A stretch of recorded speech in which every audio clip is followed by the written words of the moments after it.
You want to try some AR games? Sure. What are AR games?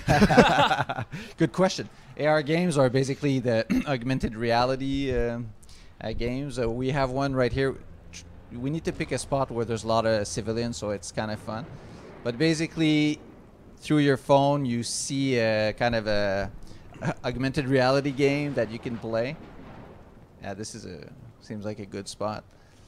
I think it's best seen than explained. Right. And because it's raining, there's a bit less people, but that'll have to do.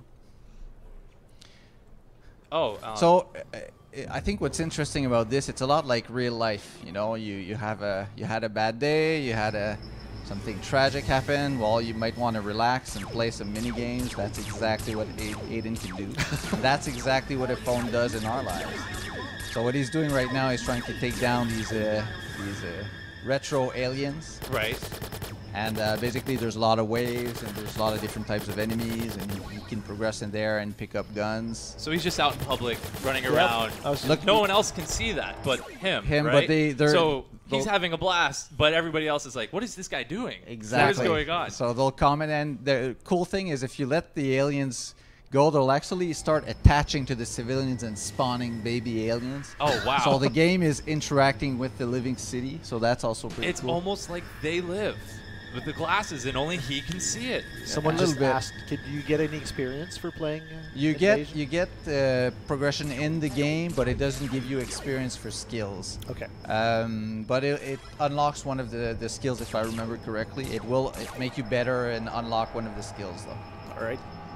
A common question that keeps coming up that I can help answer is that it's being played on a PlayStation 4 right now. Correct. So that's one that got attached. So yeah. So what happens there? It's eating him alive. Yeah. It's basically gonna spawn babies. If you let him go, it's gonna become more and more dangerous and become a queen. So it's just a small mini game to have fun in. Right. No, and that's incredible. That is so much fun. That must have been a lot of fun to come up with this. Like the colors, the neon colors and everything. It's retro in a modern world, I guess you would say. Yeah, it's definitely it. You know, when you make a game that has a lot of different aspects to it like this, it's fun to have elements in the game where you can let people extrapolate their creativity a bit. Like sometimes it's fun to come up with something completely out there.